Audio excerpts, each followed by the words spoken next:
We begin our look at sports in a delightful Bronx this week, with the Pinstripers making history and in the process making good on my prediction to advance to the American League Championship Series. That's what it's all about, right?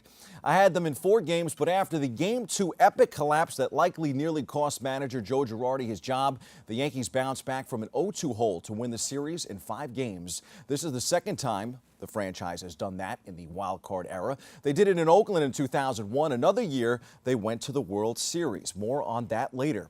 As for Wednesday night in Cleveland, it was Yankee shortstop Didi Gregorius that looked awfully Derek Jeter captain-esque in homering in the first inning off Cy Young candidate Corey Kluber. Didi then took him deep again, and in a 9-strikeout performance by former ACC Sabathia, who looked very ace-like again. 2 terrific at-bats late in the game by Brett Gardner and Todd Frazier, and of course, the Cuban missile himself, Aroldis Chapman, dealing 2 innings of perfect relief in the 8th and 9th, and the Yanks sealed a 5-2 win against the Indians, a club that won 102 games this season, more than any in the American League, a club that had a 22-game win streak this year, and the defending American League champions. The comeback never could have happened if it wasn't for 2 nights in the Bronx. In Game 3, it was a solo home run from Greg Bird off former Yankee reliever Andrew Miller, along with a tremendous pitching performance from Masahiro Tanaka to take Game 3. Here's more.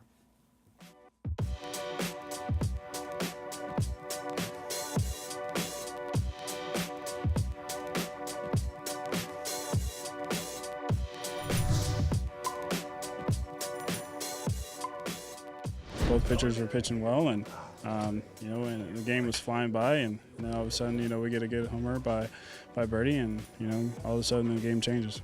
I'm not ready to be done playing, and I don't think the rest of the team is. So, just very happy with that, and knowing it gives us a chance, really.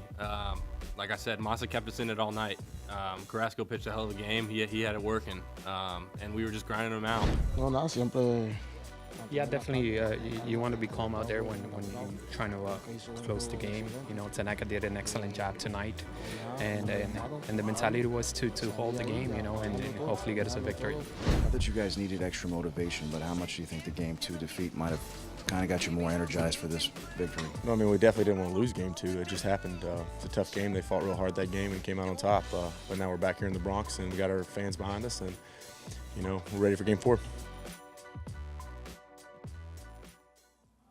In Game 4, baby bomber Luis Severino bounced back and struck out 9, allowing 3 runs on 4 hits over 7 innings to lift the Bombers. Gary Sanchez homered in the 6th, and the Yanks forced the Indians into 4 errors, foreshadowing of some more defensive woes. In Game 5, we go back inside the locker room as the series goes even in the Bronx and heads back to Cleveland for Game 5. We've been doing good all season. I think we've been playing pretty good baseball. That's the type of team that we believe in, that we play like we played last 2 games. It's a little tough when we play in Cleveland, but I think we got the confidence back and go out there and do the same thing we do here. Yeah, I thought guys did a good job today, just having good at-bats up and down the lineup, getting on base, and just kind of turning it over to the guy behind them, not trying to do too much, keep the line moving, and some guys came through in some big spots today. I don't look at us as an underdog. I feel like we're capable of beating anybody. It's not the sensation, but that's like our job. So, I mean, I'm coming in and I'm going to try to help out my teammate and get out of there without giving up his runs and save the team as well. I think Joe is a great manager. He's a human. You can do mistakes, but we got a great team. We got a young team, and they're hungry to play. We're going to do that every day we go to the field. We're going to try to win. We're going to try to do the 100%. I mean, the main difference tonight is that we wanted to attack with the fastball, use the fastball more. He was commanding it very well, kept it low, and then following that later in the game, we started using the slider and the changeup as well. The 2 homers they hit off of them, I believe they were on good pitches, so credit to them on that. And he battled, he threw seven innings, pitched 7 innings for us, which was big. The Yanks completed the comeback and said afterward that the victory was for Girardi.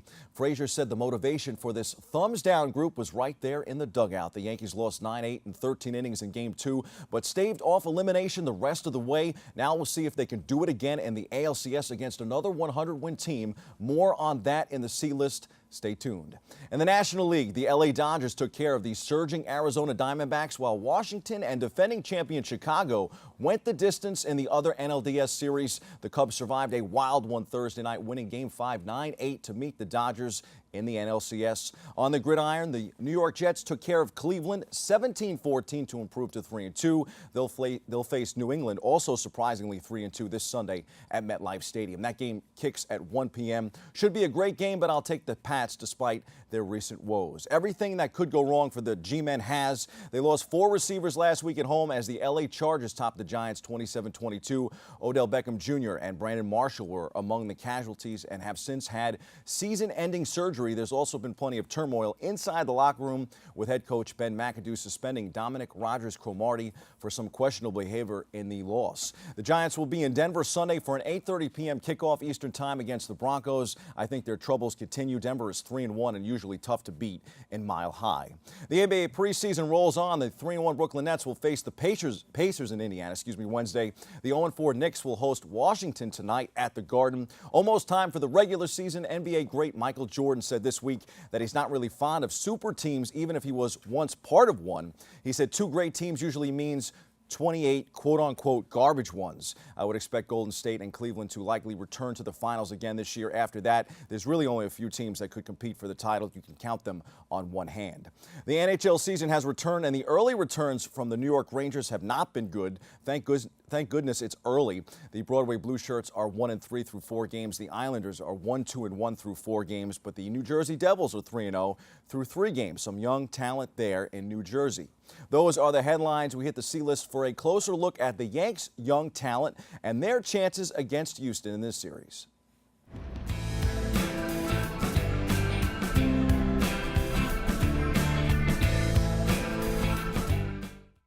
Well, folks, this Yankee team looks a lot like the 1996 team. That's something that even pinstripe great Tino Martinez remarked. I see it. Tino was part of that team in 1996, of course. Like that year, this is also a lovable group of a lot of young players whose enthusiasm and perhaps obliviousness, a mark of youth, has helped them arrive earlier in this situation than expected. The Yanks have some serious momentum, facing elimination 4 times already this postseason and refusing to go home along the way. If they can beat the best team in the AL record-wise, why can't they beat the Astros or even win the World Series for that matter? It won't be easy, nor should it be expected against a team that has few weaknesses. They also have the other serious AL MVP candidate in Jose Altuve, the diminutive second baseman that is half the size of Aaron Judge, but as special. On this date in Yankee history, October 13, 2001, during Game 3 of the ALDS, Derek Jeter made one of the most memorable relays in baseball history, the flip. The Bronx Bombers have shown that they can do the impossible. They've done it through history. They've also shown that they can win at home in the postseason, even if the numbers during the regular season against a team show otherwise. The Indians were 3-0 in the Bronx during the regular season, 0-2 in the postseason. I know what you're going to say. They can't beat Dallas Keuchel. The Astros ace has been dominant against the Bombers the last couple of years. No one will argue that. But did you really expect them to beat Kluber twice and the second time in an elimination game on the road? I think he's the Cy Young winner, in my opinion. And I also think the Astros should be very afraid. The Yankees are the underdogs. They're dangerous. Judge struck out 16 times in the ALDS. The Yanks got 0 hits from their designated hitters. If I was Girardi, I would turn to Matt Holliday in this series. He's clutch in the playoffs, and I expect Judge to turn it around. I think he can even be the ALCS MVP when this is all said and done. I'll take the Yankees in 5 games. That's your sports. I'm Bobby C.